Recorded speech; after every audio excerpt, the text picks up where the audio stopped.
It is May 5th, 2020, otherwise known as Revenge of the 5th, and we have Rob Palleschi, the CEO of G6 Hospitality. I'm excited, Anthony. How about you? I'm really excited, brother. Let's go.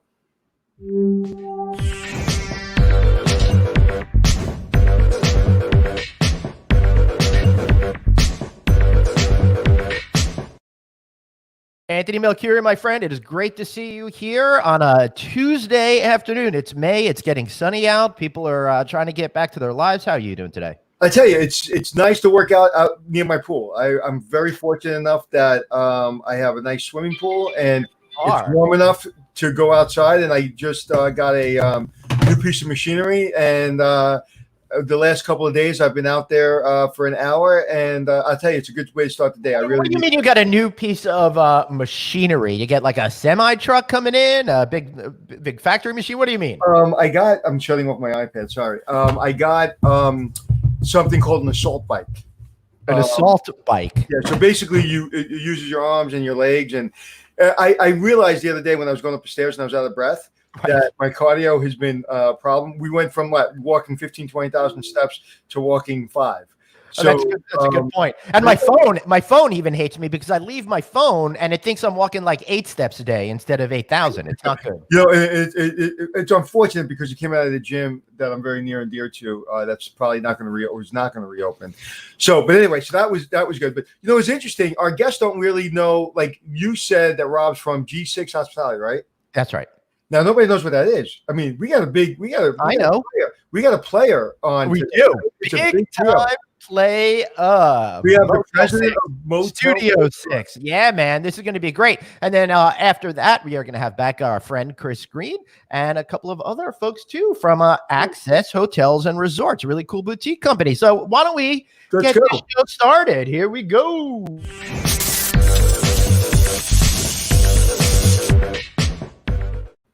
The one, the only, Mr. Rob Palleschi. Great to see you, sir. Hello, everyone. Greetings from Dallas. How are you gentlemen today? We are well. And Rob, you know, me and Rob were pulling a fast one with Glenn.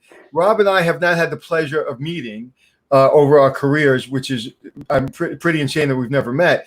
But me and Rob played off it really well. I said, Rob, tell Glenn how we met. And we made up this whole story about him working for me and then becoming my boss at the Plaza Hotel. And we were straight. We were right. We're going to the next level. And Rob said, then I played shortstop for the New York Yankees and screwed up everything. Well, I got to tell you, up until that point, it all seemed really reasonable that somebody would come in and do a better job than you, Anthony, and become your boss. So it was completely believable. Absolutely. You became my boss, so there you go.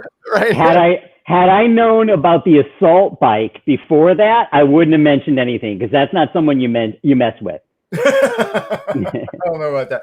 So no, I got a kid's trike at home. That's what I ride. It looks really funny riding behind his assault bike. But great. It's great to have you on the show, Rob. Tell everybody who you are, what you do, and then we got a lot of questions for you. I am the fortunate CEO of G6 Hospitality, and we are the owners and operators of Motel 6 and Studio 6.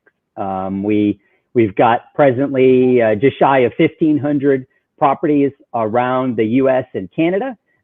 We own 275 of those locations, and we franchise the balance. So it's very exciting for me. I'm thrilled to be in this role. We're having a lot of fun. You've been there for 2 years now? Has it been 2 years? Yeah, it's about two and a half years. I joined the business about 3.5 years ago. Wow. So 275 properties owned by the company. That's more than almost any other brand. Is that correct? I believe so. Yes. Right, because most brands today don't own their hotels. So, Rob, you're a positive guy. Everybody knows you in the industry as a positive guy, as a funny guy, as a guy that gets stuff done, a great executive. You know, where's your mindset right now? First of all, what's going on with your portfolio? How many are open? How many are closed? And where's your mindset of when we're going back to, again, not normal, but when we're getting started a little bit? Yeah, well, thanks for that. We've got, today we've got 72 locations that are either closed or suspended. And again, just shy of 1,500. And the reason why we're saying either closed or suspended is because some of them are we can only accept essential travelers. But we do have a few that are closed entirely: Mammoth, Big Bear, Jackson, where there's just no traffic, there's no visitors, and we just basically just shut the doors. But the vast majority are still operating, and our system-wide occupancy is thankfully around 43%. Never thought I would say thankfully and 43% in the same sentence, but that's what we're doing. Our franchise properties are even a little bit higher, and we've got some amazing franchise partners out there that are really committed to the brand, and stood shoulder to shoulder with us when we first said from the onset of this that we want to, leave a light on for travelers, leave a light on for our team members, and stand shoulder to shoulder with our local communities. So for me, I'm pretty optimistic. I mean, if you can weather that type of storm, if you can have alignment with your franchise partners, alignment with your operators, and get through something like this, then I think the future is bright. I don't subscribe to the doom and gloom that's out there. Yeah, it's going to be a new normal. Yes, it's going to take longer than we all expect or we would all like. But that said, I'm still optimistic. Right. And that's why you're in the position you are. And we need optimism more than ever, and not fake optimism, but real optimism with real steps in front of that optimism. And at 43% occupancy, I would probably bet that you're probably the highest occupied brand right now. And do you think that a budget brand is in better position right now than all the other levels of hotels? Yeah, I believe so. We do have our Studio 6, our extended stay component, which is performing really well. I think everybody's read about all the performance from the extended stay markets and how well they've performed. Our Motel 6 brand, in many locations, they're sort of a extended stay light model where you've got micro fridges in rooms, so people do stay for weeks, which is definitely helping us. But for years, 58 years, our focus has been low cost for travelers and a low cost operator for owners. And I think that serves us well because the model in this type of environment is weathering the storm. And our customers are those customers that now are the center of attention. They are the truck drivers who are hauling everything that we need. They are the factory workers. That's the lifeblood of this country. They are the first responders. They are the farmers. Many who have been overlooked by everyone else for years. That's our bread and butter. We take care of them 7 days a week, 365 days a year, and we're proud to have been doing it for 58 years. So we hope that everyone recognizes that. Not only do they further appreciate them, but that those customers continue to come back to us. Yeah, excellent. One thing about you and your optimism that I gotta ask. I know we got a little off that train, but how do you know sometimes that you're not too optimistic to the point of maybe being Pollyanna about that kind of stuff? Because we see it on the other side. People are way too doom and gloom. But what if you're too positive? Yeah, no. Look, it does tend to frustrate some of the team. Yeah. And it does tend to frustrate some of the franchise, partners out there. But with the landscape of everything that's so doom and gloom, right? And everybody is always seeing the negative in everything. You got to try to offset that. Then I think that's all of our jobs, right? Is to accentuate the positive, offset the negative, get everybody to focus on the great things, and develop team members, develop new franchise partners. Find new avenues of business and drive forward. If we don't do that, who is going to do that? And I'd rather get kicked for being too positive. I'd rather get kicked for not being serious in a meeting. I mean, who wants to be serious in a meeting? I mean, well, one of the things that makes me love your company is your personality. It's very engaging. You bring people in, and you have a way of communicating trust through the way you talk. So I bet that in those early days when you were having those difficult conversations with some of your owner operators out there, that probably came in handy to have that built-in trust. Oh yeah, well, most definitely. And we were, I think, I don't know, but we were the first brand out there to offer genuine fee relief to our franchise partners.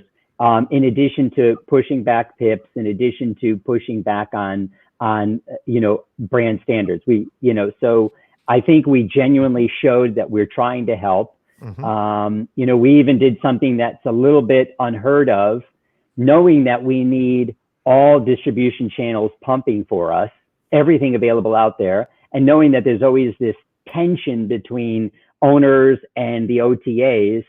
We decided to give a 2% rebate back to our owners for the Expedia business, to help incent them to keep the channels on with Expedia and to drive more traffic through those channels. And at first, everybody thought like, wow, this is a crazy idea.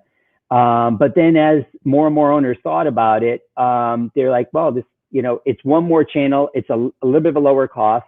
It follows our model of, again, low cost for customers and low cost for owners, that, they made sense. So hopefully it's helping a bit. I think there's a lot of little pieces and parts that are going to help. Well, I think that's brilliant, because it's funny. Those are the same owners that don't have a revenue manager and the same owners that don't have a big sales team. And they don't ever realize that the third parties, yes, there's an expense there, but what's the expense of zero? And so that is genius, because that will incentivize, and that 2% is a big deal. So, and most brands would not do that. And getting back to being Pollyanna or being overly optimistic, listen, as long as there's constructive steps, as long as we're showing the good, the bad, and the ugly, the attitude, and we're all struggling with it, is got to be with a step forward. And I'll even go back a little bit. If you look at our days in January, February, like Glenn and I were in Vegas, you were running the company, and we're having our own, ups and downs, just like any family or any company does.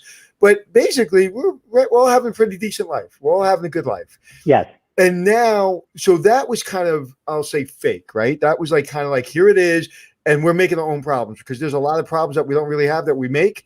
And now we have a real problem. Now we have a real serious problem that every single one of us is in the same ocean, maybe not the same boat, the same ocean. And now it's really, are you a positive person, or were you just acting like that before? And I think that those people that were really authentic in their positive attitude, problems don't put them back. Problems make them more motivated. So I don't see that making maybe a joke in a meeting, or being really optimistic and maybe off-putting some people. I don't think that's a bad thing. I think that is not only needed, but it is the lifeblood of what we need. Thanks for that. No, and look what you guys are doing. I mean, day in and day out, you inform, but then you make light and you have fun, and you're that banter and all that. The industry needs that more than ever. I mean, there needs to be bigger and bolder out there than ever before, because we need that reinforcement.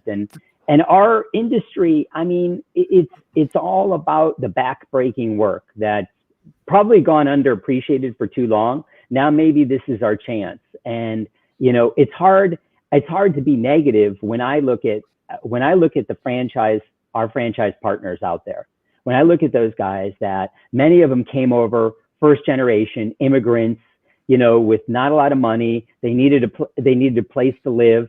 They needed to learn a trade or a business. Mm-hmm. They needed to support their families. They started in the motels, then they grew, and look at these guys now. They are the major players. And how can you not be inspired by that? The American dream that we're surrounded by each and every day, or the room attendants that are working tirelessly in our properties, or whether it be the cooks in the kitchen or the stewards. How can you not be excited and inspired by that? I mean, it's amazing. And then what the industry has been doing. I mean, every time I see the guys at the White House, and I see, Nacetta there, and Sorensen, and I mean, amazing. I mean, it's amazing. We've always been overlooked. We've always been, we employ more, but manufacturing gets the attention. Now we're at the table. So I think the future is going to be bright. It's going to be a tough road, but I think the future is bright.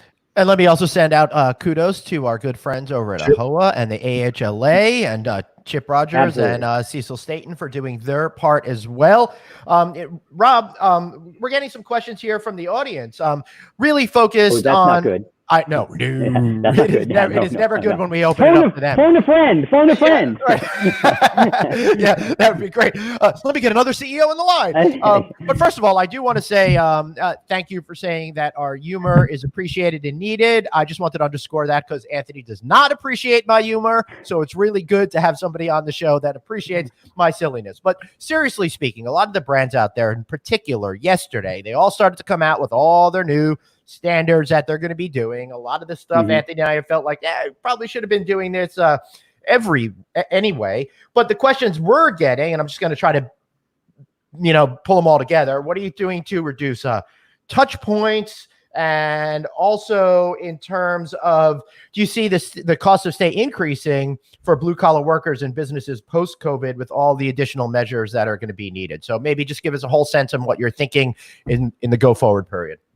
Yeah, I mean, just like everyone else out there, I mean, we've ramped up all of our cleanliness requirements. We're cleaning the public areas, probably 500% more than we ever did from a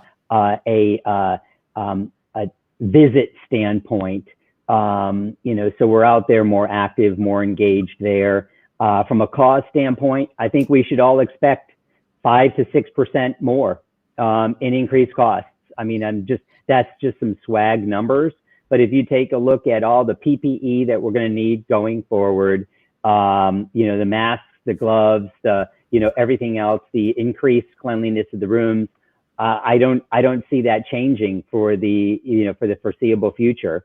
No one's going to want to be the first out there to say, we're not doing it. You don't want to be on the wrong side of this. So as an industry, I'm proud that AHLA and everyone else aligned around what do we need to do to set the standard. And we're proud that we played a small role in that, along with the other brands and real estate companies, and hopefully that'll help set a new bar for customers' expectations. But more importantly, that it'll ensure that the states, the local communities have confidence that we are leaders, we are charting our own course, and we're not going to just leave this or abdicate responsibility to someone else. So, you said something that I almost got up and gave you a standing ovation for, because everyone's afraid to say it, that our expenses are going to go up 5 or 6%. And that's the part of doing business today, because we have to prove to our clients that we're going above and beyond for their hygiene, for their safety.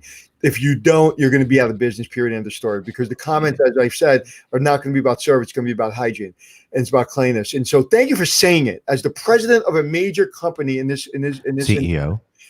CEO is a major bottle washer. It's hard for me to call him a CEO because he was a busboy. Right. Right. When I hired him back in the good old Plaza days. It's really hard for me to think somebody gave him a CEO job. But anyway, my point being is that you are so transparent. And actually, I never, ever did this before. I got on the phone with Glenn 15 minutes before this show, which I'd never done before. Never. Said, hey, tell me what's going on. We have the CEO coming on, and tell me about him. I want to know a little bit about him. And he said he's transparent and he's a great guy and he's funny. He's great for the industry. It's really all I knew about you. And it's 100% true. And your brand and what you do is what other brands and other levels where you're 4-star, 3-star is going to see a major shift towards your kind of brand, because people want less touch points. People want less exposure. Mm-hmm. And that's exactly what you provide. And one of the things you said about housekeepers, for 9 years, I was on Hotel Impossible, and we went around this country and we showed housekeepers. I never raised my voice or got upset with a housekeeper. It's always an owner.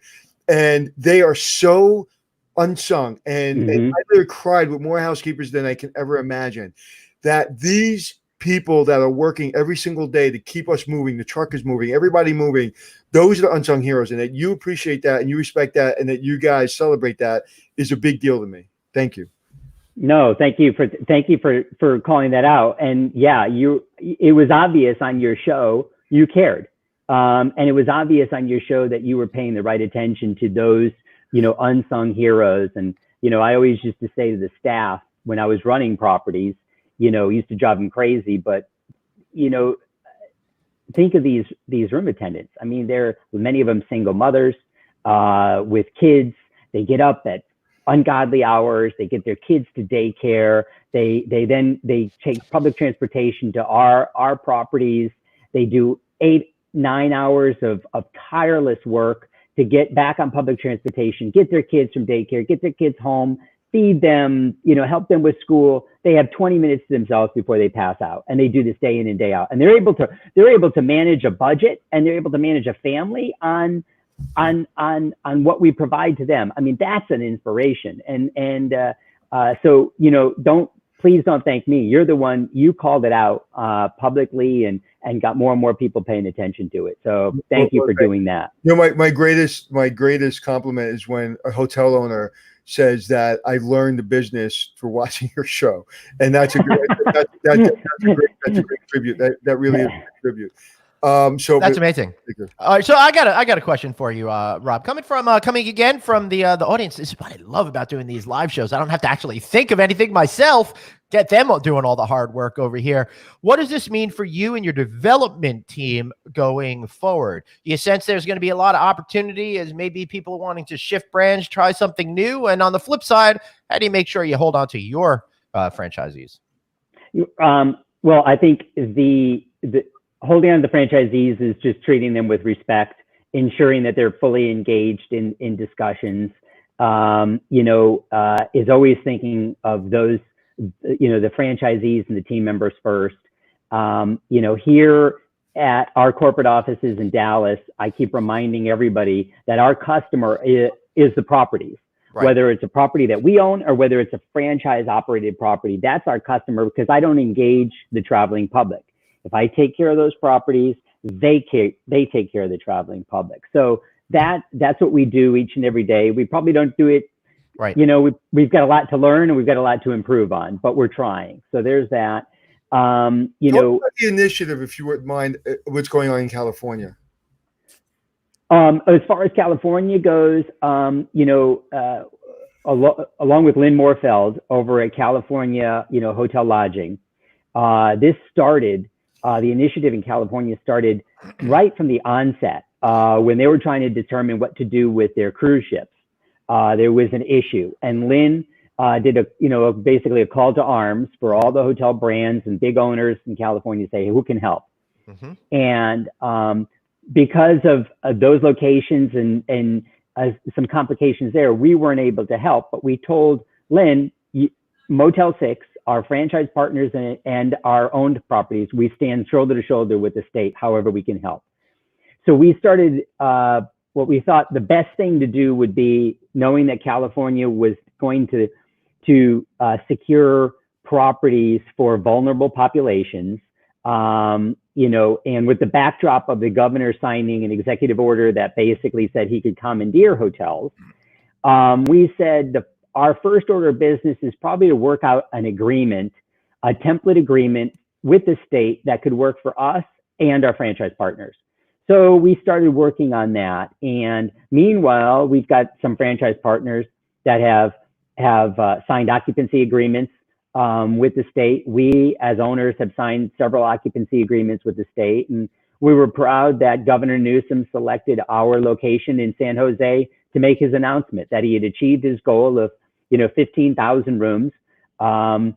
We, were a small part of that. We were only contributing up to 5,000 rooms. So 10,000 rooms from a lot of other great brands, a lot of other great owners out there. So it's an ongoing process, and one in which we've kind of extended beyond that. We with our property management system partner, Hotel Key, we've developed a property management system for LA County. But you didn't just develop it; you did it in 11 days. Yeah, 11 days. We got the first call from Office of Emergency Services, and they were just having some, they were looking for some advice on how to manage inventory. And we had been negotiating some occupancy agreements with a couple of their properties, so we seemed to be the natural go-to. And when we heard that they were managing it the old-fashioned way on Excel spreadsheets and all that, we're like, hey, time out, guys. This just doesn't make sense. Let us help you. And our IT team, along with Hotel Key, got with LA County, and they quickly rewrote programs, started, writing the database. We, given this, the slowing of openings, we shipped a bunch of iPads, a bunch of tablets, and the hardware necessary over to the county. And so together between Hotel Key and us, we've provided a free property management system for LA County that they're ramping up their training, and they're adding more and more properties to it. So, it's just, look, it's everyone in the industry, everyone in the industry is doing amazing things. I can't stand, if I could get rid of one word in our industry, it would be competitor, because I don't have competitors out there. Whether it be Choice, Wyndham, Marriott, Hilton, Best Western, none of them are competitors. We're all peers. We're all trying to do the right thing. And, we do something here, Hilton leads there, Marriott leads there. We're all peers. The true competitors are those that are out there trying to, to whether take our customers for other aspects of stays, or undermine our revenue management programs. So I did something good. California, it worked. But there's hundreds of other stories of where the other brands, the other ownership groups have done amazing things. So, our industry is like a baseball team or football team. It's like we're all playing the same sport, and we may change teams. We all, everybody changes teams. Everybody's played on every team. It seems. Right. Who's been in Hilton? Who's been in Marriott? So I love the way you see that. You see it as we're all in this together, and you not only say it, your mouth moves, but your heart's speaking. And that is huge. And you can see the difference. I've interviewed thousands of people in my career, and you can see the difference. And we, like I said, it's staggering. And I'm really appreciative that you've taken the time to be on the show today. Thank you. So Rob, let me ask you this. What have you been talking to some of the other CEOs about? What have you learned from each other to help everyone find mutual success? It's learning from them about how they're handling everything from anticipating the new costs, how they're addressing, their views on the new cleanliness standards, the new operating standards that are inevitably going to, to touch all of our properties, how they're addressing that, how they're interacting with the various governments, whether it be state, local, or even the federal, and how they're partnering with AHLA, AHOA, and others to really to impact change, and help our industry move forward. So, all in all, everyone that I'm speaking with, they're all inspiring, and they're all encouraging, and they all recognize it's going to be a tough road, but everybody is striving forward. And, that's the feedback that I'm getting from our development team out there. Glenn, you had asked a little bit earlier about the development team, and our pipeline, like everybody else's, is kind of paused. We're all waiting for the bankers. We're all waiting to better understand, when the bankers are going to start underwriting, loans again, and, and shift that focus. So everything is kind of stalled, but our development team is still out there engaging, talking, having conversations, trying to learn, what's happening out there. And the feedback from those owners, the feedback from the CEOs of those companies is positive as well. They think that, we're going to come out of this different, but we're going to come out of this, and we will come out of it stronger. And we'll all have stories to tell our kids. Right. All right, so coming out of it different then, Rob, and you're right about those stories. What are the recommended protocols a hotel should follow when we have the green light to open again? And one of those things is, how will G6 accommodate contactless check-in in the future? Okay, so couple things there. First, what we're doing is, we have been operating, so we have our set of protocols on how to operate. Now we're coming out to the next phase, which is in many places calling it a reopening, or they're a phased opening, 25% to Texas or Georgia, et cetera. So that's the first trigger for us as far as when do we move to the next level? Is there a state or city or local opening? Then the second thing is tracking the hospitalization rate, and not tracking it daily, but just looking at that 14-day increment. Is it lower than it was 14 days ago? And so tracking that combined with that, then we'll take it to the next level. We, at our owned hotels, imposed a 50% occupancy cap. We recommended it for the franchise properties. Many of our franchise partners, supported that. But we figured that if there's social distancing in place, if there's requirements, then if we capped our occupancy at 50%, that would protect guests and definitely reassure team members. So what we will do then is, as the 25 or states start to open, hospitalization rate goes down, we'll move from 50% to maybe 60% occupancy, and then maybe 60 to 75. And then hope you have a problem and need to fill more rooms. Yeah, exactly. And we should be so fortunate. Yeah. Right. The fact that you're tying hospitalization to your occupancy, and that it's part and parcel. Glenn and I had a private conversation and said not any longer. Basically said that. We basically said that we've got to open, we've got to move, but we've got to do it smart, and that's smart. Let's look at the hospital. Listen, everybody in New York at 12 o'clock is listening to Governor Cuomo. And not everybody. We've got a good audience here from New York. but a lot of people are looking at it. And Greg Morgan, our friend, our country singer from Tennessee, he's listening to it every day. And he's not a big supporter of him, and he supports him because of the information he's giving every day. So I think that's clear. And somehow, would you communicate that? Like I know as a traveler, I would love to know that the hotel is only going to be 50% occupancy at any one time. That would I would choose your hotel knowing that. Like, is that something you communicate, or is that just an internal thing? It's internal. It's at some of the properties, at the locations, it's a case by case basis. As people should call in, we'll inform them that we're at a cap. I've not been a big proponent of a lot of marketing and putting a message out there, and those types of things. So I think as we start this reopening, we probably, to your point, need to message that better and let people know that this is what we've done and this is where we're going, rather than explaining it kind of after the effect. With your motto, that is, obviously an institution in this country, we'll leave the lights on for you. It's every kid knows it. My kid, everybody knows it. Is there a commercial coming that kind of talks to that the lights, we're still keeping the light on for you? We're working on some things. It's going to be a matter of timing. We've got some things in production.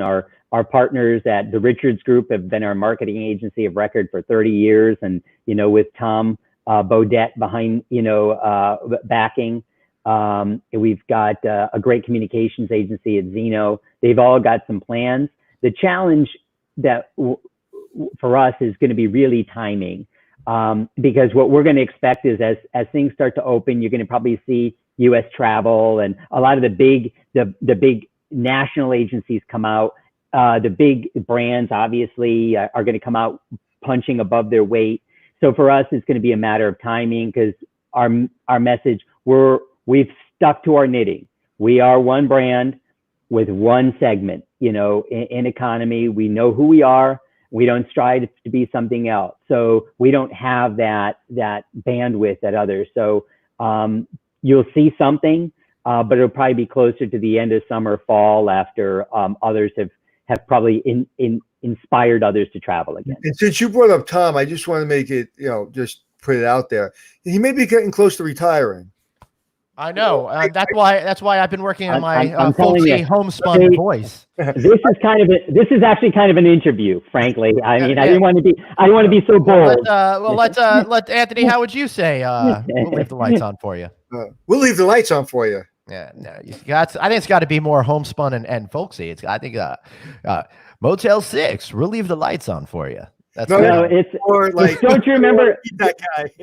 Don't you remember the movie Scrooged? You know, when that movie Scrooged, when Bill Murray is like, you've got to scare them into wanting to go. So I think Anthony's, kind of Brooklyn approach, like, hey, you better, the lights are on. Yeah, we're gonna leave the lights on for you. Stay with our hotel. Forget about it. The friggin' lights on for you. Big over here. You might want to stay with us if you know what's good for you. Your brand has been the brand that, to me, really has taken what 50, 60 years ago, or even 30 years ago, where all these independent hotel owners had different standards and were confused, and you were afraid to stop. You were afraid to stop on the side of the road to go to, John and Jones Motel, right? And you guys made those motels. You've really given it a standard. You've given it a brand, and it's gotten stronger and stronger and stronger. And you've done it brilliantly. And not only you gave Thank you. people that have come to this country, or people that have scraped together that were born in this country, you've given an opportunity for a small business, but you've given a traveler, a truck driver, or whoever's traveling, or myself, to, when we stop on the side of the road, we know what we're going to get and we feel safe. Thank you. We're trying. We've definitely got a lot of room for improvement, and but we're making progress each and every day. So thank you for calling that out. At the plaza. So. All right. I don't want to come between you guys and your old made up stories about your time at the plaza. But Rob, before you go, how about any final thoughts and all of that kind of good stuff? My final thoughts are still that this is an amazing business, and together all of us are going to make it even better. We're going to come out of this thing healthier, stronger, and better than before. So the future is very bright. You say healthier. I bet you people that travel get sick less and don't get the flu as much, because I never got sick ever. And then for, I'd say, 7 years, I had a cold probably 5 times a year. Yeah. Because I travel so much. It's all the travel, it's all the plane travel, et cetera, like that. And, and I've washed my hands so much that, oh, wait. Exactly right. All right. Thanks, Captain Hook, for being here today. Yeah, exactly. Really appreciate Thank you, it, guys. Rob. We'll have to get you on again real soon. Anthony, wow. How cool was that? I think you want to, before we get the next segment up, you want to maybe give me your thoughts on what just happened here? Well, first of all, that was a creepy voice that you did. I'll keep the lights on for you. I did mine a little bit too strong, and hopefully Rob's listening, so I hopefully get another rehearsal. We'll keep the lights on for you. We'll keep the lights on for you. I don't know, Rob. He's still back. He's laughing at us from behind the scenes. All right. You both failed miserably, by the way. Thanks, producer Jeff. I know some people that won't fail. Let's start our next segment.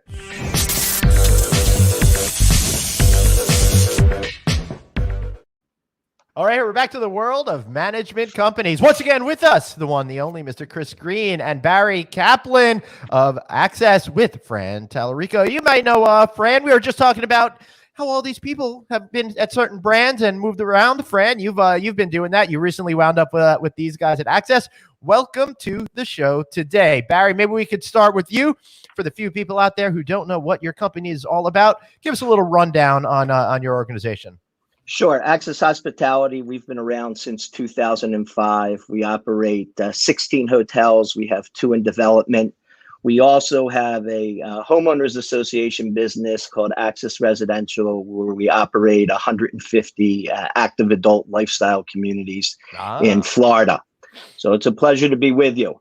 And nice to see Anthony again. So you guys know each other?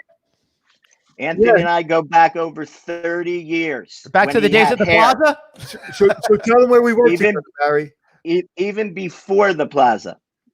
Anthony worked with a good friend of mine from Michigan State, and Anthony was his GM, and that's how Anthony and I met when I was in New York for Hilton National Sales. That's correct. I was there for 5 years. Yeah, and he worked with us actually he was a busboy too. I hired him at the Plaza Hotel. No, just Sorry. kidding. That's exactly right. My confidence is completely shaken. I have no idea what's truth, what's fiction anymore. Sounds like watching the evening news. It's truth that Anthony had hair, and it's truth that we met 30 years ago. Well, for sure. Just go on the internet, and you can see that I had hair. There's a couple of pictures of me when I was a little bit more hairy. But Fran, I'm looking at you. It's like, Fran, did we work together? No, we didn't. But I spent 5 years with Best Western. I worked closely with Ron Pohl, who I know is a good friend of yours. Right. And Ron had hooked us up a couple of times. Oh, okay, that's where I know the name from. Mm-hmm. So, what did you guys think of? What did you think of our last segment? What did you think? Chris, we'll start with you. What do you think about what he was saying? And do you think that Anthony asked better questions or I asked better questions? Just kidding. I don't want to hear the answer to that. I'm not going to answer. Hey, it's good to see you guys. I've known Rob for a long time since he was with Hilton. Great guy. And he's doing a great job over there. And I think he was on point with what he was saying. That segment is being highlighted like it hasn't in a long, long time. And Rob, his enthusiasm as a great leader and his wide knowledge of the brand has really helped them to move forward, like you were saying, Anthony. And I think he's spot on. I think that it's very easy to forget when we talk luxury and high-end hotels and meetings and events to forget about the root of American travel, which is the highway system. And the truckers and everybody that moves everything we need along. So I think he was spot on. Yeah, and then I think a lot of what he was talking about is going to, like he said, punching above your weight. I think people are going to be punching below their weight and kind of wanting to kind of change their market a little bit. And we were talking about positivity and whether some people Pollyanna and all that stuff. But really, you used the word that I love, enthusiasm. Even if you're not that positive, if you're enthusiastic, that is what people need to feed on right now. Enthusiasm is what needs to really, pollinate throughout this country right now. Again, that doesn't mean you don't have bad days and good days, but that's what we need to be. We need to be enthusiastic. Well, we don't have anything. We don't have anything final to weigh in on right now. We have a lot of business plans that are just kind of made up on what we believe to be true, but we have nothing foundational to tell us that they're going to work. So you've got to stay enthusiastic, especially in a leadership role for your team. And quite frankly, we need to be. What's the opposite, right? You don't want to be a downer. That would be just horrible. And we're in hospitality, so we've got to make it happen that way. So Fran, tell people a little bit about what you guys do, and you can talk to that point. Sure. We mostly focus on independent urban boutique hotels around the country, California, New York, Detroit. We've done projects all across the country. I think Barry could elaborate on the genesis of the company. It's very interesting. Sure. We started our company actually working for a private equity firm, and we created a small brand called Melrose Hotels, and then 9/11 happened. So this is actually another cycle. After 9/11, the company started divesting, and we created Access Hotel, third-party platform. And as Fran said, we have anything from a small luxury boutique in the Dominican, 18 rooms, to we're in development of a 200-room Hyatt Centric with 200 condominiums on top in K-Town in Los Angeles. And really, the key is creating memorable experiences, right? The point of differentiation of independent hotels. And now with what's happening in this cycle, obviously, the point of differentiation not will only be that memorable experience, but also where we are in the spectrum of, like you said, hygiene is the new luxury, Anthony, on Friday. That's really what we need to key in on. What are we doing to make it a well-being for employees and well-being for our guests? And for those of you who don't know, they have hotels such as the Marion Row Hotel and the District Hotel and the Kenilworth, a lot of brands that we all know in New York City, as well as Holiday Inn Expresses and Hyatt Centric. Well, we actually, right. The District Hotel is yours? Yes, the District Hotel is ours. We also operate for Pebblebrook. We have the Marker and the Spiro in San Francisco, which are two luxury hotels. The Spiro Hotel, which used to be the Serrano Kimpton Hotel. We deflagged it, actually renovated it with the help of LaSalle, now Pebblebrook. And that's actually been operating through this pandemic. The District Hotel opened about the same day that I opened up the Staybridge Suites. Right. That's exactly right. Well, that's where we last saw each other, right on the street, if you remember. I do remember now. Yeah. We shook hands, but I don't think we'd be able to do that again. No. Well, I'll shake your hand. But yeah, Right. the District Hotel, what a beautiful little hotel, and just yeah, we've been there for 12 years. Yeah, great property. And I remember the original owners. I don't know if they're involved anymore, but they were back. Yeah, Victor and Scott. Yeah, Victor and Scott are still involved. They really are. We actually changed that to a tapestry. Oh wow, great property. Yeah, thank you. Excellent. All right. So he just realized he has a job. Right. Chris, you saw that, right? Chris, even Chris is Yeah. yeah. Hey, sorry. Whoever was Jeff, I guess you were putting up the last one. You could put it back up. I screwed up there. Sorry. So I'm in Northern New Jersey, and we're having a huge Zoom meeting tomorrow with the Regional Office of Tourism in Lake Placid. We'll be talking about how to reopen safely, including restaurants. We're already seeing a huge increase in self-contained camper reservations for private campgrounds in the last 2 weeks. Makes sense to me. So we suspect that people are going to want to flock to the mountains as soon as they can. But our concern is how to do it and keep our staff and guests safe. Yeah, I mean, Anthony, we're talking about this at seemingly every single day on the show. New little wrinkle there. The people really wanting to get out there, but still have some sort of distancing in place. You know, that's amazing. It just blew my brains when I just read that. That market is going to explode. I mean, the self-contained camper, that's going to explode. Right. Even more so than ever. So Marcus Lemonis is probably very happy right now. He owns Camper World.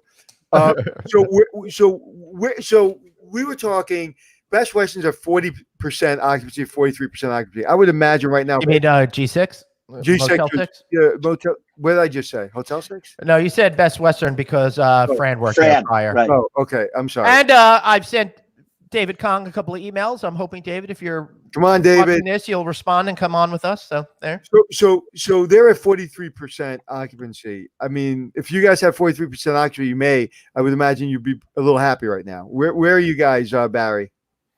So we have a Holiday Inn Express in Laurel, Maryland, which we operate for a high net worth family, also connected to the Kenilworth Inn. That actually just hit 50% last night. Wow. On the which is great. On the other spectrum, we've been operating Trumbull and Porter Hotel, which is in Detroit, which is obviously a main area of the pandemic, what's happening. And that hotel is only at 12%. So, depending on where we are in the nation, in San Francisco, it's a little different. We have base business and crew business, but still getting back to your question or the caller's question, it's really, you have to have parallel fronts, right? You need to take care of the employees and you need to take care of the guests. So we actually, I don't want to say stole, but borrowed from Chris's playbook. We saw that, Chris, and I'm sure he could talk about it, already implemented, employee screening before employees come to work. And so as soon as I saw Chris announce that, we went online to find the best program. And I don't necessarily want to plug the software, but I will because it's effective. Ops Analytica, which is primarily in the restaurant business, Ops Analytica rolled out a whole COVID-19 software segment where employees can test themselves at home before they come to work. So they go online, they take their temperature, they go ahead and answer 7 questions related to symptoms. And then they say, hey, do you know anyone who had it? Did you have it? And if all those things are no, and your temperature is in line, you come to work. And that way you're not testing them as they come in the door. They can make that decision. And then we also have a track record, and that hopefully promotes the well-being of the employees. The guests, on the other hand, is another scenario. We're not taking the temperature of the guests, but obviously it's kind of what happened in 9/11. Everyone has to observe and be aware of who's checking into your hotel. And I'm sure Chris could elaborate on what he's doing as a company too, because I know it's terrific. Yeah, no, I mean, that's great. And I actually wrote that down, but we've had good success. And it's funny, Barry, we have a hotel in Columbia, Maryland that was 145 rooms occupied last night out of 183. It Wow. just has that area, which is right down the street from what you're talking about. And then I have a whole bunch of others that are sub 10%. So it really has to do with, kind of what the infrastructure is and what's being supported in that area. And that area's got a lot of government support, National Guard, infrastructure support. So that's what's doing it. We were early. Our VP of HR is very motivated, I'll say. She stays on top of things, and she got us going quick. And we've had great success. And quite frankly, the guests have really appreciated knowing that we're checking our associates, and we're also providing PPE for all of our associates. We're 100% masks across the company, and it's been an additional assurance for our traveling guests. So I think you're going to have to really, for the ladies' question, you just need to be overly sensitive to the hygiene. I mean, you've got to make it out there where people know what's going on. You've got to explain what you're doing. We're using pre-arrival emails to our guests that are coming from with their reservations to tell them what we're doing as far as cleanliness and sanitation. I mean, you're just going to have to over-index on information sharing when it relates to what you're doing sanitation-wise. So when you're talking sanitation and all that kind of stuff, you guys are fully behind having staff wear masks all the time. But what about this little angle? Totally understand the mask, but how can you politely ask a guest to remove the mask so that we can check ID and credit card? How do we do it so it's not like a weird? Do you even do it at this point anymore, Barry? No. So from that standpoint, asking a guest to remove a mask could jeopardize their well-being. So really what we've been doing again is observing. You do have the opportunity, and we have implemented, not in all our hotels, because as you know, some hotels are owned by different ownership groups, which may want to spend the money on PPE or not. But, the plexiglass shields in front of and you probably have seen that in your, shopping centers now and your food stores where they have the plexiglass glass, it's kind of awkward, but that creates a buffer. And from that standpoint, then you can get a good visual on the guest. Anthony, you've mic'd yourself. We lost you. Yeah, I haven't done it in like 3 days, so it's about time. So that's a really good question. And these are the questions that kind of are really close to the bone and really difficult to answer. Like yesterday, we were talking to Rupesh, who said he doesn't require his team to always wear a mask. Chris says 100% of the people have to wear masks. Do guests have to wear a mask when they come in? Is that if they're in common areas? Are you making them wear masks? Only if it's mandated in that by the That's government correct. in that area. So, but here's the thing, and I've told you guys this before. We're very, very lucky. We had a team member that ended up on a ventilator. She is off. She actually came on our system-wide Teams call this morning and said hello, which was just amazing. But I can't stand for one of our people to go through this if we can help it. And I've seen a lot of transmission data that, one mask reduces it by 30%. If both people wearing masks, it reduces it to like 5% transmission. So, I mean, it just makes good sense for now. Yeah, I'm actually putting out some guidelines for the company that I run, I'm partnering with, and I'm having a doctor put those guidelines together, and that's good information. Like that's really important. And I think, asking a guest to take off a mask, like you said, can compromise their health. However, I'm in a little bit different position. Whereas if I had a company that I was a management company for, and the owners refused to spend the dollars to keep their employees safe, I don't know if I would continue working with them. That's just my personal opinion. Right. I think it's our jobs across the industry to really do a good explanation. Like Chris, you just said, with data, I think it's got to be data driven, not emotionally driven. And what you just said was if one person wears a mask or a second person wears a mask and how that reduces the transfer of this disease, I think is really critical, data driven. And again, the emotions are going to be running high on all sides as we get more and more open. And if we're data driven, I think that will solve a lot of problems. Right. Jeff had an idea. Jeff? This was just a thought, gentlemen. I literally rented a truck this morning and I did everything online, the entire bit of paperwork. When I showed up to the office, I didn't even go in the office. They all online. It sent me a prompt to take a picture of myself. I sent that picture And then it prompted me to send my driver's license, a picture of my driver's license, and I sent that picture, and the key was like unlocked in a box for me. So there was absolutely no touching of anybody or anything, and I walked out the door with that truck. And how'd you feel about that? Right. I mean, I felt safe. When I got in the truck, I disinfected the truck, but I had no human contact whatsoever. Right. I think in the hospitality business, it's a double-edged sword, right? We're in a unique business where we're used to touching people, right? That's what makes people want to come. The hotel that tells the story, the brand that tells the story. Someone checks in, they want to feel good about it. So, having it completely 100% automated might be the new normal, but then you have to, how can I infuse, that type of experience that still makes you have connectivity with the customer? And that, that's where you come back full circle to the enthusiasm and the energy of the staff and welcoming people and finding touch points, whether it's leaving PPE in the rooms for the guests or when they check in, to make sure they still have that type of connectivity. Yeah. And breaking news, we're getting word that everybody likes your clock, Barry.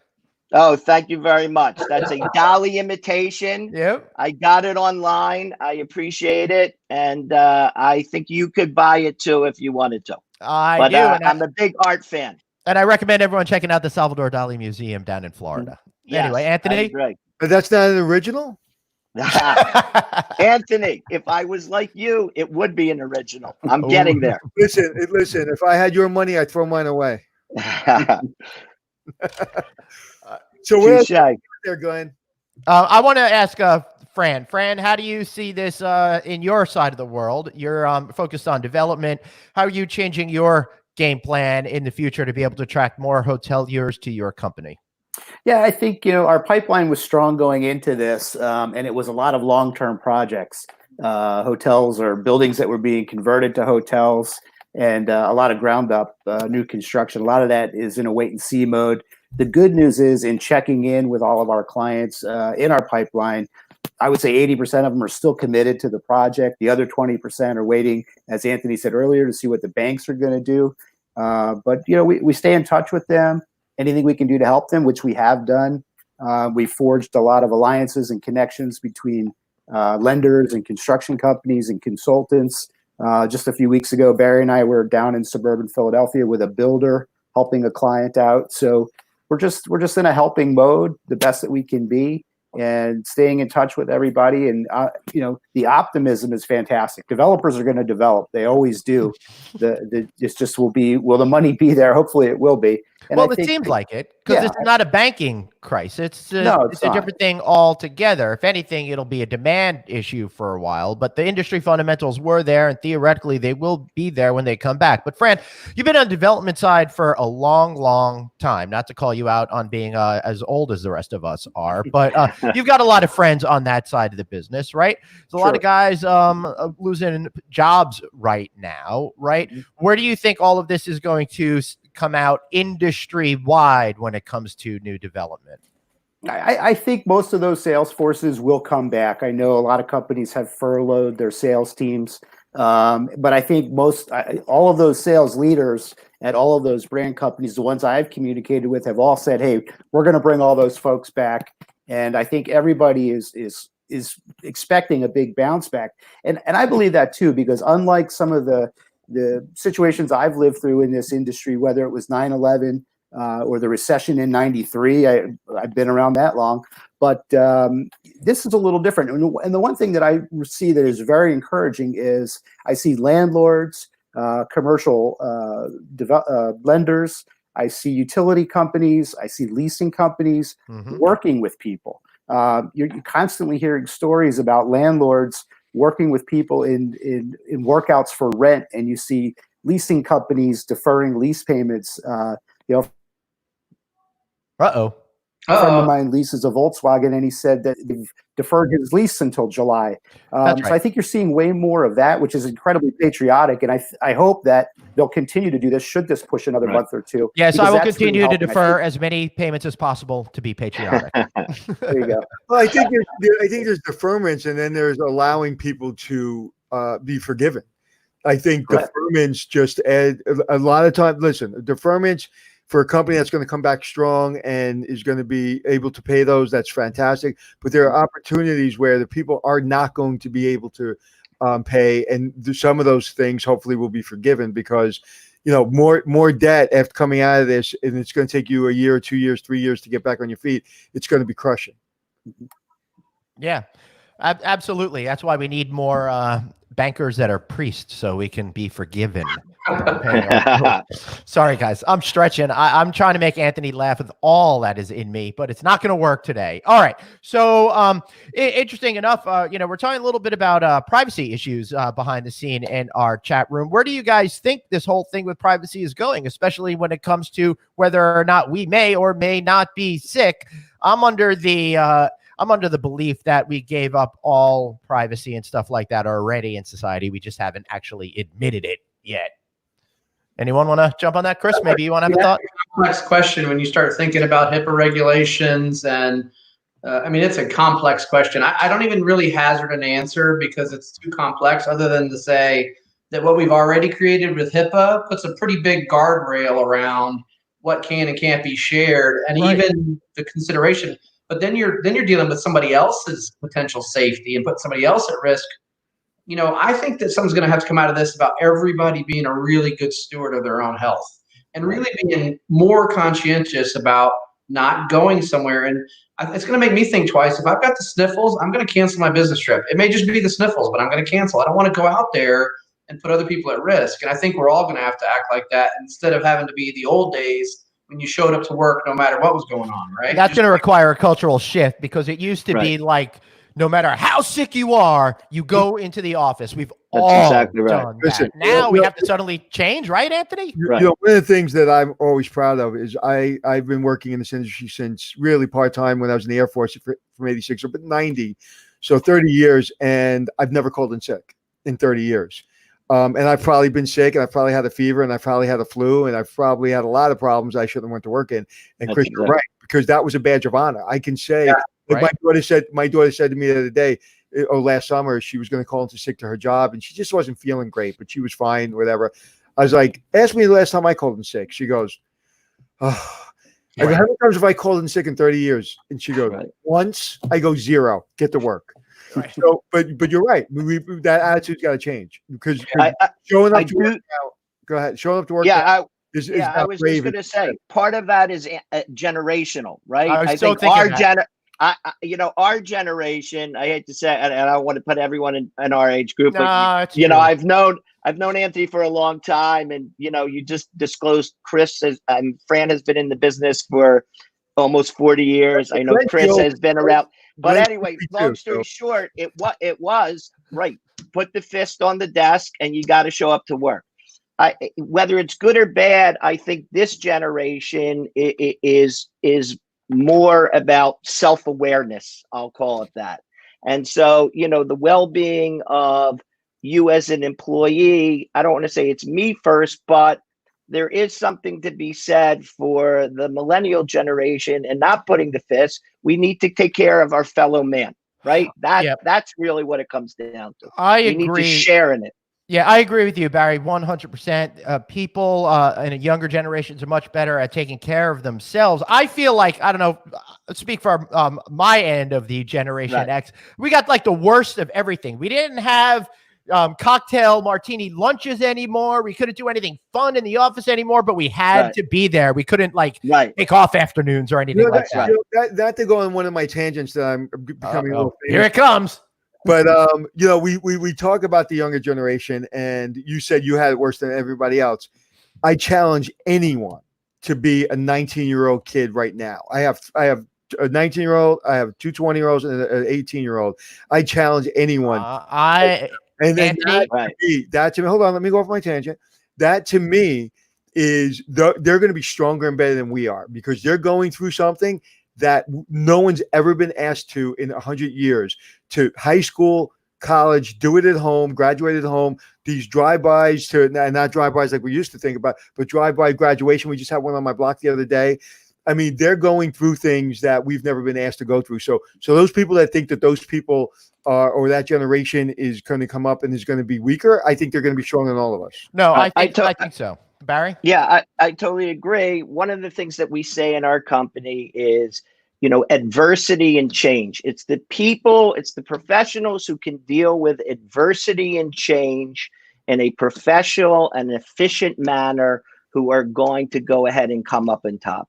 Right. And so, how the world evolves or how it's evolving, this is going to make them stronger. I 100% agree. And I have, Anthony, you probably don't remember, but I have a 20-year-old, in the second year of school. I have an 11th grader and I have a 13-year-old. So I have that. And all of them, the world is a different place to them than certainly where you and I came up from. Yeah, and dealing with the anxiety that we dealt with at 19 and 20 years old, to put this on top of all that anxiety that we all dealt with, like, look, we have careers, we've made our career, right? We're making our career every day, and so to put that on top, so I ask everyone that's listening to this is just be a little bit kinder to that generation, because they're going through stuff that we haven't been asked to go through. Not saying that we've sent boys to war for years and girls to war for years, so everybody's had their fair share, but we have to be kinder.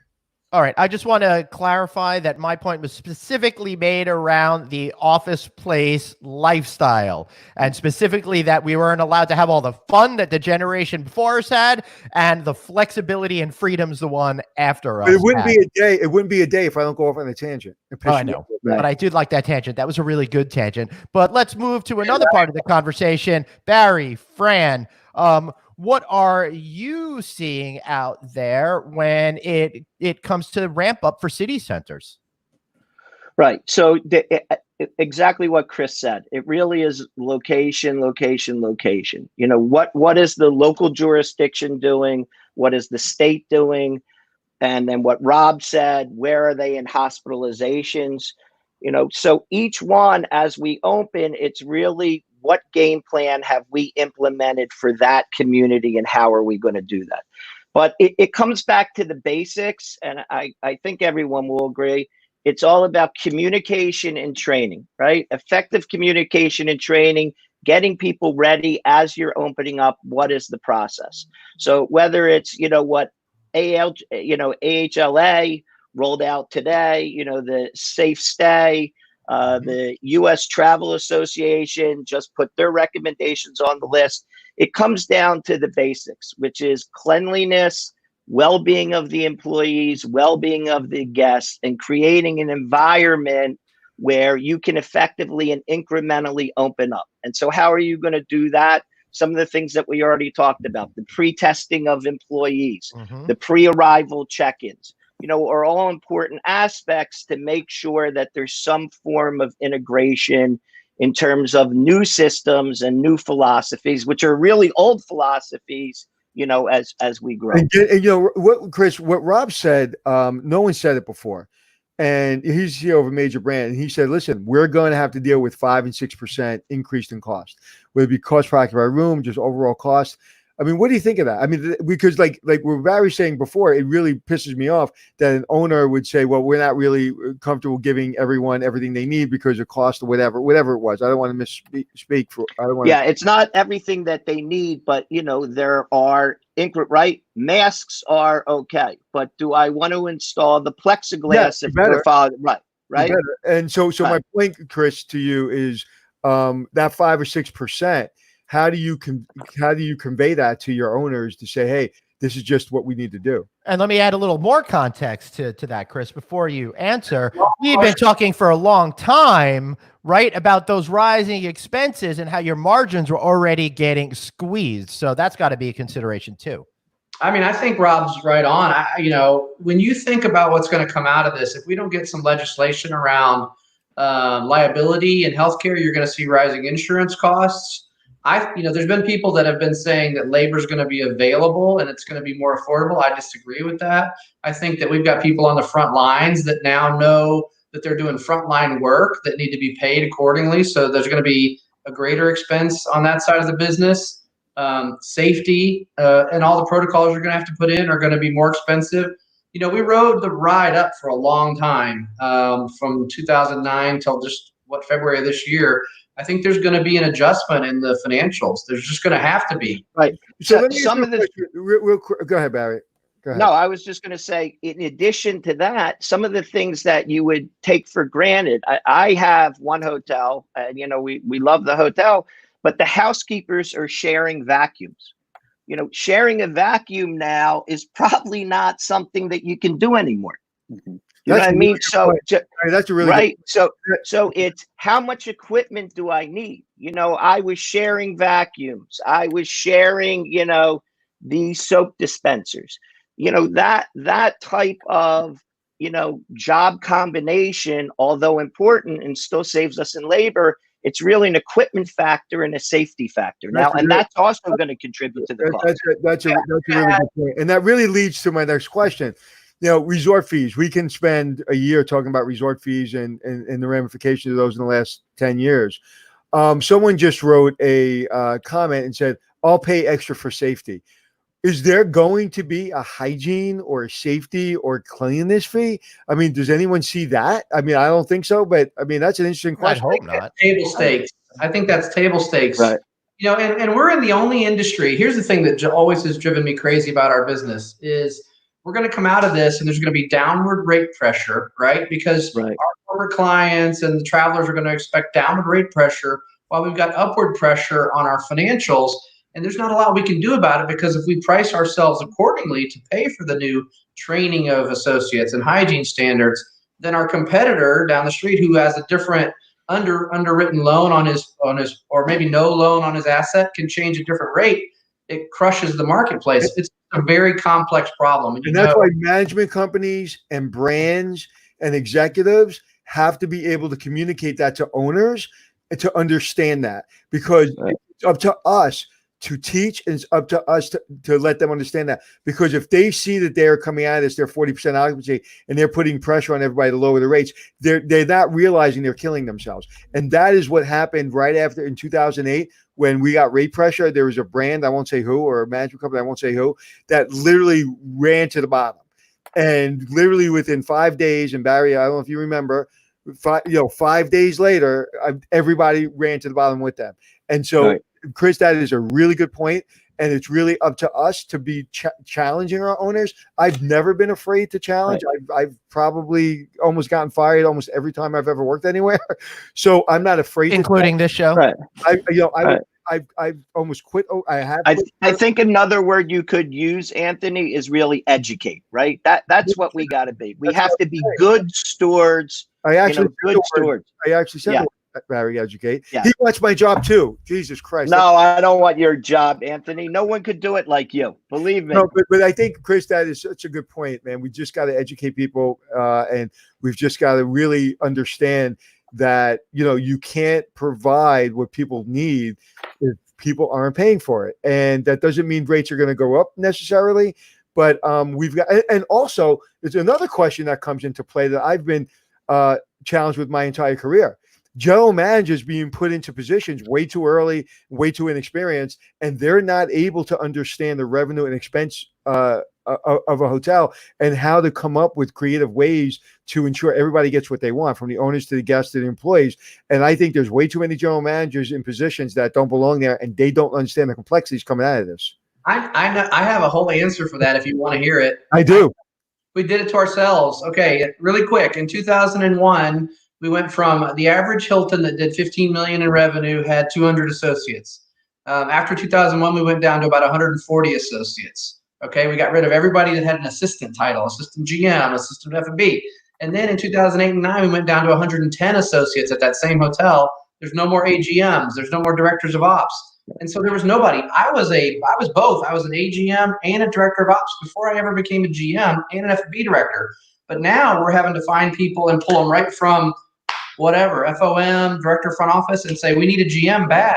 There's 10 years of people that went to other industries, pharmaceutical sales, everything else. We lost them out of our business, and we had a talent drain. That's why you see GMs that are 50 and 30. There's not a ton in between. There's just not. I never thought of that, Chris, and that was an incredible response to what I said. I never realized. I just blame Glenn. I didn't realize that. Hey, that's Right. fair. So does my wife. All right. Right. So we're in upstate New York where we will lose most of our summer tourist attractions. Yeah, I mean, racing in Saratoga, for example. Feeling we need to drop rates to attract and retain them. Any other suggestions? This is the pickle, right? People get scared. They think lowering prices will drive demand. It does not do that. Barry, how could you get them to keep their prices when they're scared? Right. You've heard, and I'm not trying to be trite, market drives the rate, right? I mean, we've heard that, but there is also that point of differentiation. And so it's always the value add. If somebody was used to paying $250 for staying at your hotel in San Francisco and you drop the rates to $99, there's going to be a perception of, well, how could you charge me $250 and now you're at $90? What happened in between? And the pandemic can't be the excuse in that client's head. The customer is going to say, well, is the place dirty? Did they cut 100 staff? What's the reason for that, rate dissipation? So we need to make sure, I'm not saying that you're not going to be able to discount. You certainly can discount, but what's the value add? If it was good at that point, the product is still there. And if anything, the product's going to be better because of all of these heightened things that we have to do to clean.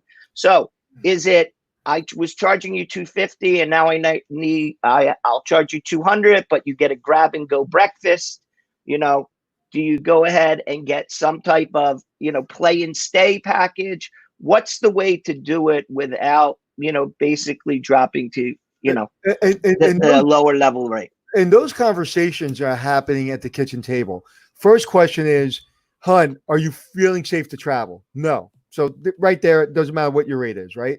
Number two, okay, we're feeling safe to travel, but I've been unemployed for so long. So where are we going? Well, we're going to go, we used to stay at the place for $250. We're going to go to the place that's $99. There was good ratings. A couple people went there. The hygiene's good.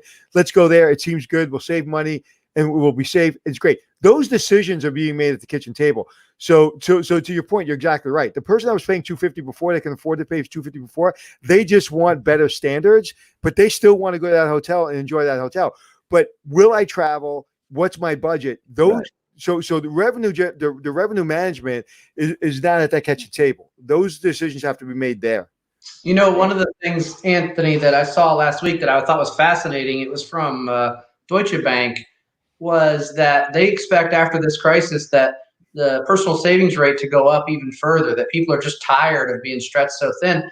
And that's going to put a damper on leisure travel and probably what people are willing to pay on their total vacation. They're still going to want to go. So it's really going to depend on the market demand and what's going on in your market and how affordable it is to stay. That's why I think we've heard guests say that the higher end, they feel like has got a longer road back. It certainly does. Somebody said yesterday, well, maybe somebody put a small budget together with their family, go away for a week, maybe a $10,000 budget. And it's like, okay, the $10,000 budget is a big budget for most families. And so even for those families that could afford a $10,000 vacation before, okay, whether it be going to Japan or wherever, they're like, you know what, let's take a $3,000 vacation. I think the other thing too is I think there could be a bump for domestic travel because a lot of people that I talk to who traditionally they go to the islands or they go to Europe or they usually fly somewhere far and exotic. Now because people have asked me because they know I travel a lot. And, I had a neighbor say, hey, is Mystic, Connecticut a fun place to go? And I said, yeah, it is. And that tells me that people are thinking about driving places. And, the caller, the person that sent the message in from upstate New York, if I had a hotel in upstate New York or the Adirondack region, I'd be getting ready because they're going to see a big influx of people arriving by car. Tammy Woody Brown that's going to be a much better alternative for a lot of people. I think hotels that rely on guests who arrive by plane are going to feel a pinch for a while. But I think if you're relying on guests that arrive by car, you could be in a good position. And what the point is? People are going to demand us to be ready. So it's not like it's like, I think it'll be a good idea to travel. It's like, listen, I'm going to Adirondacks. I need those. What do you mean you're closed? What do you mean you're closed? We're allowed to travel. Why are you open? Why aren't you open? So I think it's going to be that they're going to demand us to be open. Well, that quote you just put up, I thought was excellent. I don't know if you can put it back up, but Kathy, I think her name was, said, Tammy, people are going to be looking for places to go where they can have space around them. Mm-hmm. I really do. Where there's activities like built in social distance, right, Chris? It's it's built in social distance. You know, you have a nice place in the Adirondacks, you have something in New Hampshire, Mid-Atlantic, all these drive markets. I think, people are going to get back to the traditions of the 50s and 60s, put their family in a car. I feel safer in my car. I can get to my destination. I don't have to go through the TSA pre-check. This is what we're going to do for a while to test the waters. Right. And I do want to bring up a point that that Chris made before about people cutting back on their spending and stuff. Chris, same thing happened after the Great Recession. We had the highest ever amount of credit card debt as a society, then brought it down trillions and trillions and trillions of dollars. But then everyone felt comfortable again and went back up, and it's back up at the highest that it's ever been again. Right. So I think we will see more of that cycle repeat itself. So there's good news for 5 years from now that people will start to overspend when they feel confident. That's the same reason that why after Lehman Brothers, everybody was always going to have 65% leverage on their hotels forever and ever. And that now we're in 2020. That lasted, 65 days. I think what's different too this time around also is in some of those past economic dips that we've seen, we've never had this situation where everybody's been cooped up. And the cabin fever across the country, it's reaching such a fever pitch that I think even if maybe you should catch up on some of those deferred bills that you have, you may go out just for your own sanity for a week and hit the beach or hit the mountains. So it's quite different. I think cabin fever, people aren't calculating that into the mental health and everything else in our country. And this weekend we're talking about open spaces. We live a block from the beach and we have a boardwalk, and usually I take a right because it's really, really empty there. So we'll take the walk down there. And all the people that were taking lefts, during the week are now taking that right because their left got so crowded. That part of the boardwalk got so crowded that now my side of the boardwalk is crowded. Now I'm like, now I got to go find another place because I don't mind. Like, everybody's wearing the mask, great, but you know what? I don't really want to pass people if I don't have to, constantly. So I'm going to go find another space. So if I can go to Adirondacks, Cats, wherever I can go to get away, not that I don't want to see people. It's just like, I just don't want to keep passing people, 50, 60 people at a time. Same thing in airports. That's why I'll be in a car. I don't really I feel safe traveling. I feel safe. I will feel safe going to the airport. Will I feel safe bringing my family? I don't know. And plus, do I want the aggravation of don't touch your face? Don't do this. Don't do this. Wash your hands. It's like, get in the car, complain in the car, and let's go. It's like, again, my children are 20. We can't treat them like they're 11. And that's where we're all at. We're all treating our 20-year-olds like they're 11 because we have to. Yeah, I totally agree with you on that, Anthony. All right, so maybe we head towards some final thoughts now because we've been on air for a really long time here. Fran, why don't you wrap everything up in the way that you're seeing it, and then we're trying really hard to end on something really positive and hopeful. Yeah, I think one of the good things is that as we get to the light at the end of the tunnel, the fact that we're in the summer season, I think, helps. I think if this was wrapping up in December or January, that might have been tough for our industry. So I think we're going to see a quick rebound. I really do. I think people they're tired of being cooped up. They're caged animals in a way. They're ready to go out and explore and travel again. We will see, some decisions made about the expense of the travel. I think, they'll be looking for more moderately priced hotels. And I think you'll see a lot of driving this summer, probably more than ever. And also the gas prices are low, so that could help as well. So we're expecting a big rebound. So one more question for you, Fran. I'll ask you guys this as well. What are you doing with your lockdown time that you have all this extra time at home? You spending it mostly in your van, or what are you doing? Yeah, a little bit in the van. Yeah. And my office has never been more organized. I think I've organized it 3 times.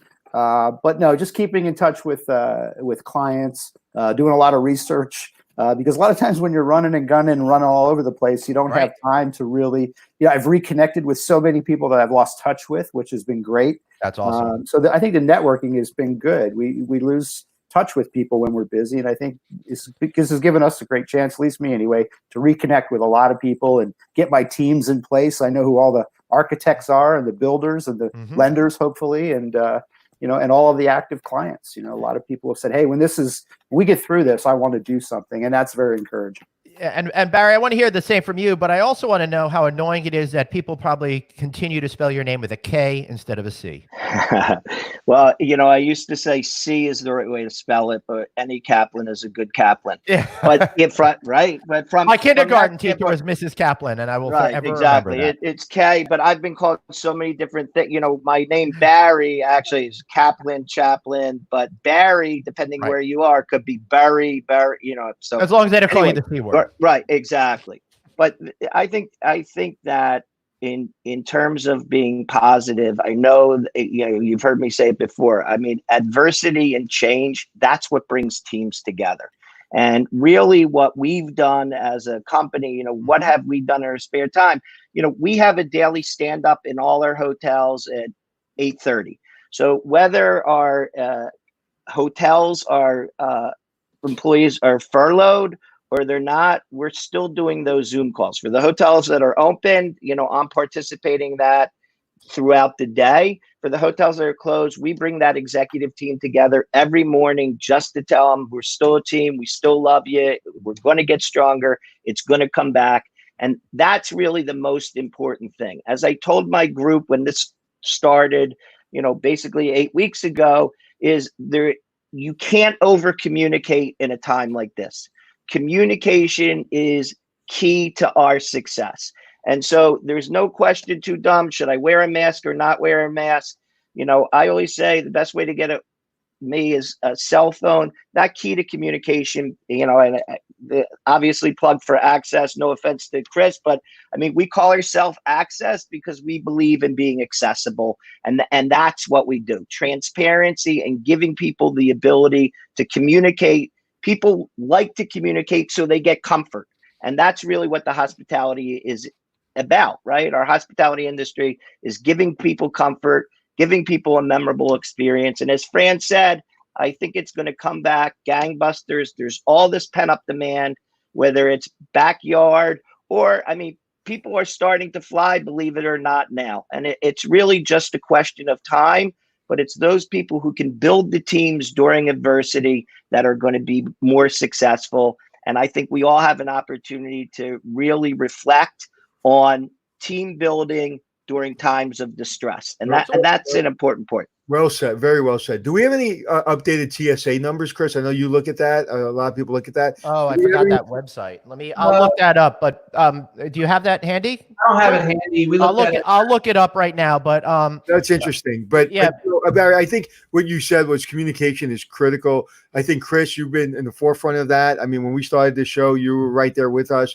Communicating to your team, communicating again your perspective to other management companies. So I think that's exactly right. Communication is comfort, even if it's communication that's not negative. Even if it's like we have to wear a mask another 6 weeks. We have to keep closed another week. But not knowing, what you're thinking. Listen, we don't know when we're all going to open, but I just want to know what everybody's thinking.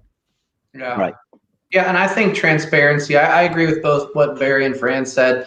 I'm extremely transparent. Our team knows, the management company, the corporate team knows what's going on with the corporation, where we stand, what the fiscal health of the company is. We want everybody to know what we're doing, what our plan is, and how we're going to proceed forward. My positive would be, I guess, the two things. We had net positive reservations in July, which is the first month I've seen that so far. Everything's been negative so far, losing. July, we had net positives as of yesterday. So I am feeling the urge to go. I know everybody must be feeling the urge to go. You can kind of sense it from people. The other thing I thought was interesting is I live here in Jacksonville, where things started opening up, Jacksonville, Florida. Things started opening up this weekend, and there was great energy, but I also saw great respect. I did not go to a restaurant, but I did go to Home Depot, and there's a restaurant next door, and I saw people spaced out, enjoying a pizza, but thoughtfully. I think people understand how difficult this is, but I do think there's a huge desire to get back to some sense of normalcy. Right. So speaking of that sense of normalcy, on April 21st was a low for TSA throughput at 92,859 compared to 2.22 million the year prior. Yesterday, it was 163,000 and change, and the day before that, 170,000 and change. So It's coming back a little bit, but it's still extremely low.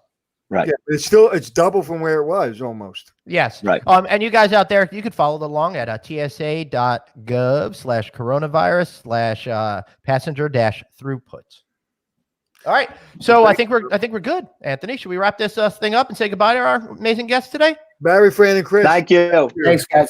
You guys. All right. Enjoy. Thanks, guys. We'll see you again real soon. Wow. Whoop. Yep. I love you, Fran. But I think did I take myself out? I don't know what I did. All right. Hold on. Wait. Boop. I don't know what's going on. I don't know what happened there, Anthony. I do love Fran, though. I like seeing his happy face. Show, and I'll tell you, I have a new best friend. Rob is amazing. I love him. Yep. He really is. I think, I think Rob is still around. Get out Rob, of here. still there? I'm still I feel like a stalker. I feel like, this is kind of creepy from the back room. Rob just heard I love him. No, but again, I really appreciate you coming on, and we needed that. I needed that because there's one thing, like I want to talk to a person that is in your position, and I want to hear your perspective, and I know our audience does, but your enthusiasm is contagious, and it's important. So again, thank you. Thank you. No, Great, thank guys. you.